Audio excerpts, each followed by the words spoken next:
Hey guys, welcome back to my channel. My name is Val Melvis and here we do writing content. Today we'll be looking at writing goals and how you can achieve yours. I just wanted to kind of point out 3 reasons why you should set yourself writing goals. Number 1, it will motivate you. This is the initial starting period, so it's super important to have the motivation. Number 2, it will help keep you disciplined on the days where writer's block hits or you just might not feel up for it. And number 3, writing goals overall improve your writing. How? We'll look at in a moment. So one method that I find always works when setting goals, but specifically writing goals, is make it smart. No, not that smart, smart, with a lot of little dots in between. SMART is an acronym, so each letter stands for a specific word. And in this case, we'll be going through each letter, kind of seeing how we can relate this to our writing goals. So let's look at S for specific. Specific means you want to be aware of what are you actually going to be working on. You need to be sure you know which project you'll be tackling and what are you planning to accomplish with that. Really setting yourself specific rather than vague goals right off the start can help narrow down the confusion later on. Second, we have M. Secondly, M for measurable. Here I have 2 kind of thoughts on it, which way you can approach it. Either you can do word count, so you're like going to measure how much word count you can put out every day or week or month, and measuring by that if you're reaching your goal, or you can opt for the second one, consistency. So maybe you're not necessarily looking for a specific word count every day, but you want to make sure you write every single day. So that could also be a consistency. These are 2 different approaches which I find work for different sorts of people. Make sure to find out what type of writer you are before you continue with this. So letter number 3, A stands for attainable. Is your goal actually something you can achieve within the parameters you've set for yourself? And you have to be completely honest here. Don't overreach, especially not if it's your first try writing a book. And you also might want to ask yourself, do you have the necessary skills and time essentially to write this? Not just time, but like, do you have the necessary skill set to complete what you would be working on? Because I think a lot of us want to write like a 300k fantasy novel straight off the start, but is it realistic? Do you really want this to be your first book? Because quite honestly, most authors will tell you that their first book is not their best work. Writing, like every other craft, is something you get better at with time and with practice. And if you want to just shoot for the stars on the first try, you will probably miss it. So make sure, once again, you do something that is attainable and something you can look at the end of the goal setting and be like, hey, I achieved that. Don't make it so out of reach that you essentially self-sabotage. Number 4 is one of my favorites, which is make it realistic. Similarly connected to making it attainable, making it realistic is more for yourself rather than as a general idea. So we all go through different seasons in life, right? Let's say you're on summer vacation from university or from school right now, and you have the time to actually work on that book you want to write. So I think you should go for it. It's realistic that you have the entire summer to work on it, of course, if you don't have any other commitments. However, if you work a full-time job, or if you're a parent, or if you have just a bunch of other responsibilities that keep you busy, you gotta be more gentle with yourself and be more realistic also in what you can achieve in that time. You will find full-time authors pumping out books one after the other, and that's okay, but that's not the goal you should be setting for yourself. Learn kind of your own process and how you work, and then adjust your goals sometimes accordingly. And when it comes to being realistic, it is generally quite a harsh self-assessment you need to do.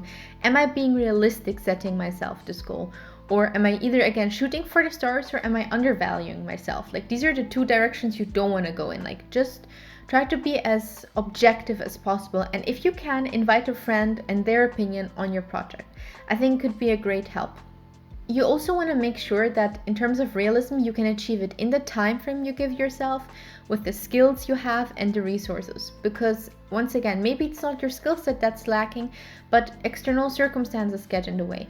So make the bar a bit lower at the beginning, so then the first couple of times you manage to, I don't know how you call it, but when you dance under that bar, when you do that a couple of times, kind of builds your confidence. So I would just recommend you guys, stay realistic there. Sorry guys, just had to go get my cat. And lastly, it's time bound. What is the time frame you have available or you've been allocated to finish that task? Once again, these goals all kind of feed into each other, but it's really important that you hit at each of them and that they also work well together. Like, you can't have super high expectations when it comes to your word count. For example, in the measurable department, right? Like for NaNoWriMo, you want to write 50k words. Cool, sounds great. But if you only have an hour a week available to write, it's not going to be anything realistic. So just make sure that the time bound, the realism, attainability, measurability, and specificability, these are words, all work out together. So let's just look at it again together. So you gotta be specific, you gotta have it measurable, you gotta have it attainable, you wanna have it realistic, and you wanna have it time bound. So I made a quick example I wanted to show you guys just to see you what I was talking about here, right? So I'm just gonna be reading that off, but you guys, my cat said hi, by the way. So I came up with an example for you guys. Here it is. I'll be reading it off my screen, so just so you guys know. I plan to write 30k words for the first draft of Project Mosaic this November for NaNoWriMo. I have enough time twice a week during breaks. So let's analyze this, shall we? Starting off, I plan to write 30k words. So that's already my measurable statistic. I plan to write 30,000 words, all right? So I'm ticked off. So what am I even doing? What am I writing it for? So it's the first draft of my Project Mosaic. So I know what I want to achieve. I'm not going to try to go into the second draft or revisions or editing or anything. It's going to be the first draft and of this specific project. So okay, measurable, specific, got that. Third, then this November for NaNoWriMo. So I know I'm time bound. For you guys who don't know, NaNoWriMo takes up essentially the entire month of November. So I have 30 days. I've allocated myself 30 days in which I can accomplish this writing goal. So another one hooked off. And lastly, I have enough time twice a week during break times. And I wanted to keep this as simple as possible because it's something that is realistic and attainable when you have other full-time commitments, right? If you have more time available, go for it, but make sure you don't burn out. Like, I think I value consistency over output for myself when it comes to writing, because otherwise I get kind of just fed up of writing, and I don't want that. I really love writing, and you don't want to get tired of something you love doing. So yeah, this is just my example for you guys to set yourself a simple goal. So all the little bits that are highlighted or, with the border around, you can replace them for your things. So what do you want to work on? And then you kind of have a formula and a specific writing goal formula for each project you plan to work on. And then you can, measure your own success like that as well. Did you achieve it? What went wrong and how did it go wrong? And you can see which of the letters of the SMART recipe has to be adjusted. This was it already, guys, for today. I hope you guys enjoyed my writing goals video, and do not follow or like or subscribe. I mean it. Bye, guys!